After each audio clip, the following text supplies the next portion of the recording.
Bonjour à toi qui me regarde, appelle-moi Jay. Aujourd'hui, je vais te parler de la violence économique.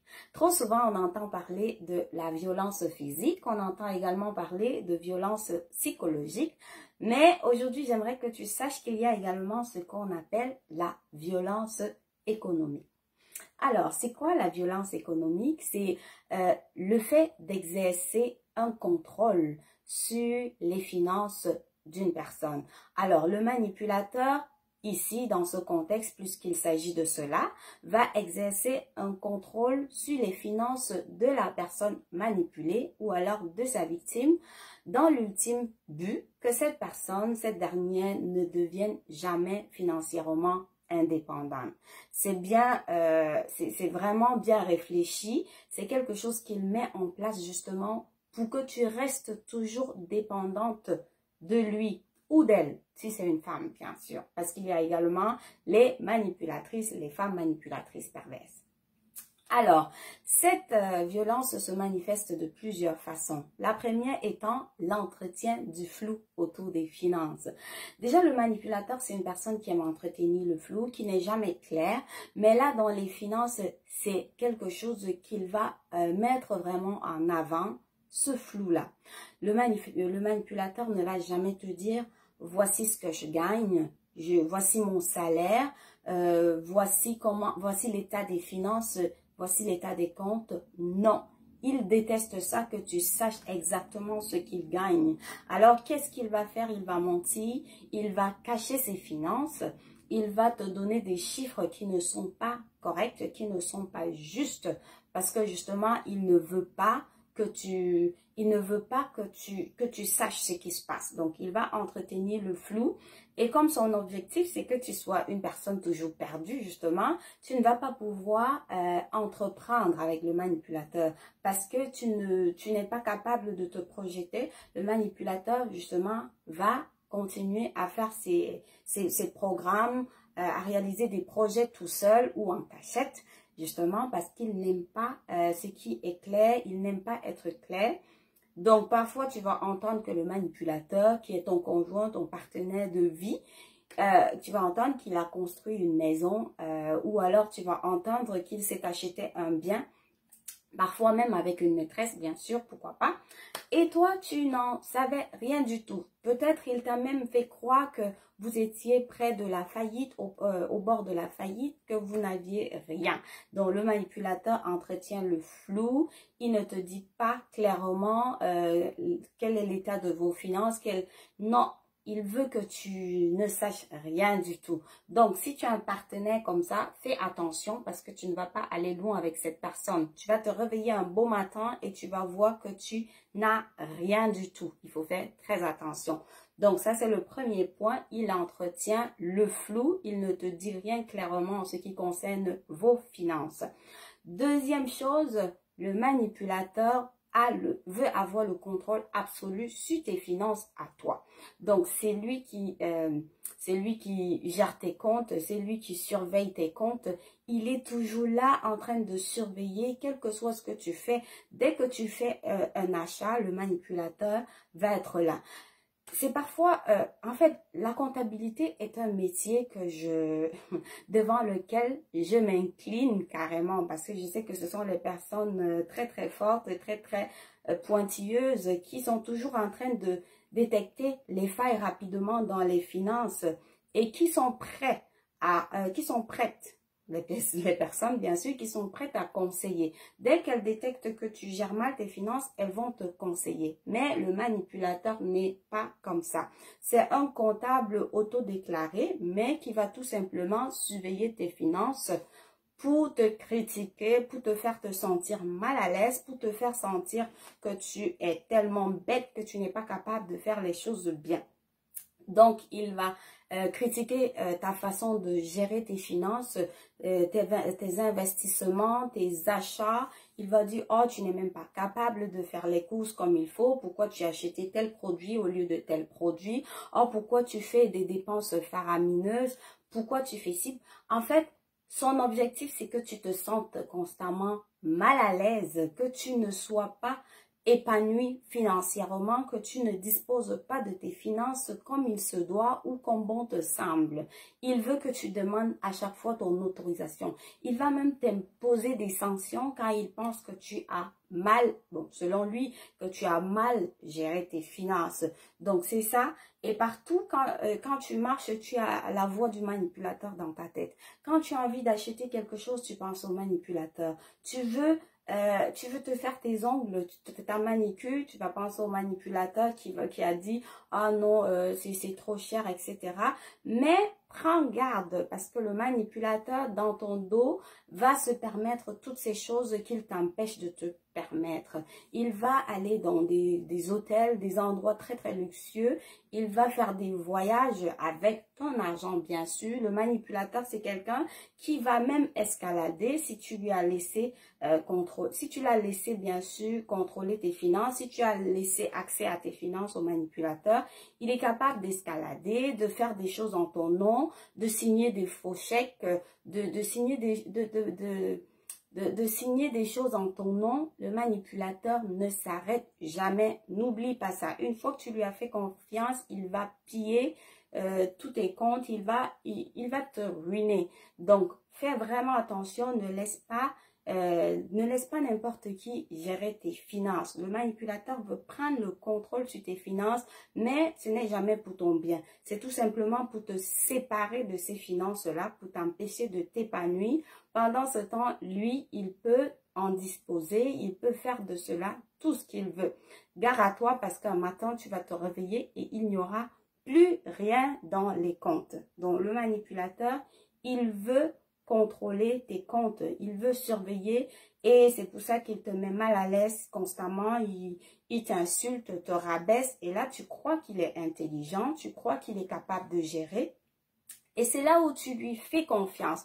Donc fais très attention parce que beaucoup de personnes se sont réveillées un matin et ont réalisé que le manipulateur avait tout vidé et soit était parti avec une autre femme ou avait acheté des biens à leur nom propre et toi tu n'existais plus du tout. Donc, il faut vraiment faire attention.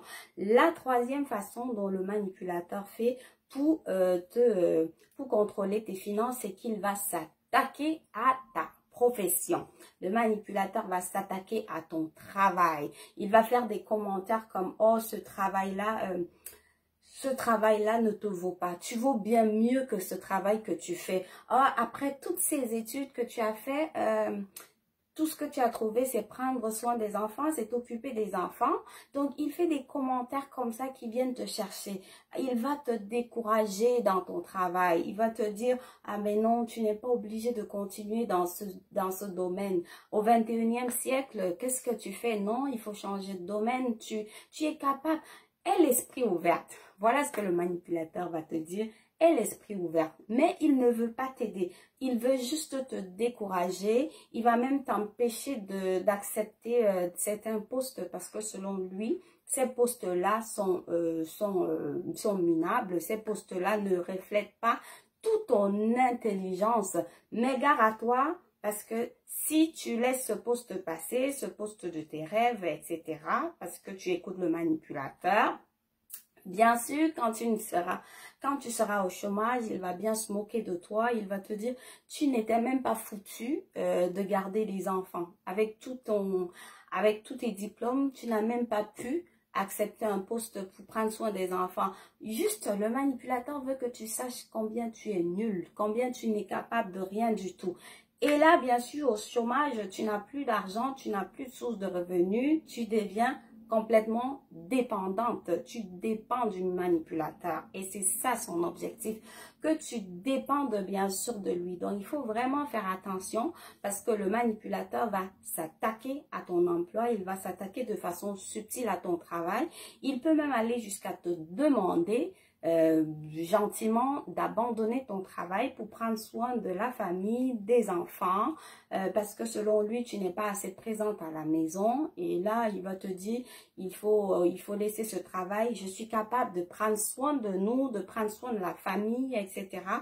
Et toi, tout bêtement, tu vas lui faire confiance, tu vas laisser ton travail, mais gare à toi parce que le chemin que tu empruntes là est très, très dangereux. Le manipulateur ne prendra jamais soin de toi. Son objectif, c'est juste que tu dépendes de lui pour qu'il te déstabilise davantage, pour qu'il te stresse, te traumatise davantage. Tu n'auras plus de source de revenus si tu fais ça. Il faut vraiment faire très, très attention. Et s'il ne demande pas ouvertement, clairement, d'abandonner ton travail, il peut, dans sa façon de faire, tu vas abandonner ce travail progressivement parce que il sera jamais présent pour toi. Si vous avez des enfants, il sera jamais présent à la maison. Si vous n'avez pas d'enfants, il va vouloir que les choses soient parfaites à la maison. Donc, à chaque fois que tu finis à ton travail, tu vas courir pour rentrer à la maison, pour ranger tout, pour que tout soit parfait, pour que quand il rentre, qu'il ne te crée pas de problème.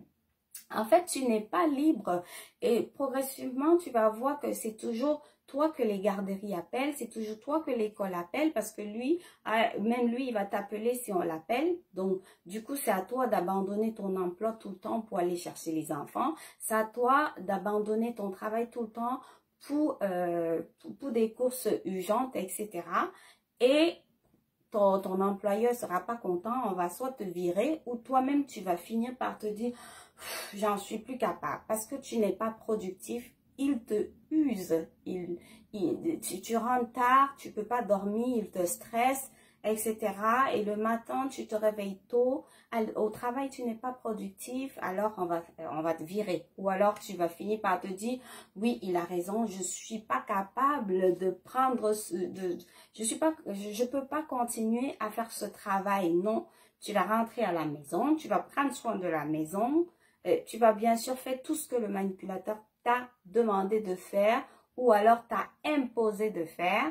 Et après, bien sûr, tu n'as plus de source de revenus et du coup, tu dépends complètement du manipulateur. Le gros piège se referme sur toi parce qu'enfin, le manipulateur peut te faire librement du chantage. Il ne te donne plus rien du tout. Il ne t'a même jamais rien donné. En fait, il a disposé de tes finances, mais il t'empêche d'utiliser, de faire de faire passer tes besoins en priorité. Il t'empêche de tout faire. Du coup, tu attends du manipulateur. Tu peux plus rien faire. Et c'est ce qu'il souhaitait que tu attendes de lui. Alors lui, en retour, il ne va rien te donner. Il peut te donner 200 $ pour faire les courses pour toute la famille, pour la semaine et il te dit que c'est tout. Donc, débrouille-toi avec ça. Et quand tu reviens, dis que c'est terminé, il va te dire que tu es dépensière, tu n'es pas capable de gérer une maison, tu n'es capable de rien, tu n'es pas capable de t'entretenir, de prendre soin de toi, tu es juste un fardeau. Quand tu veux lui demander quelque chose, tu as peur parce que tu sais qu'il va t'insulter et après, il ne va même pas te donner cette chose. Donc, tu es complètement à la merci du manipulateur et c'est ce qui est très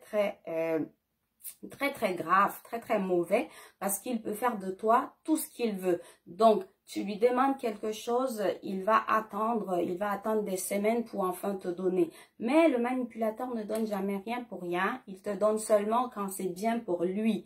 Donc, c'est là où on arrive au dernier point, le manipulateur te donne seulement pour te retenir. Il te donne de l'argent pour te garder, pour que tu ne le quittes pas. Vu qu'il a tout fait pour t'empêcher de travailler, il a tout fait pour t'empêcher d'avoir une source de revenus, il t'a empêché d'être indépendante financièrement, tu dépends de lui.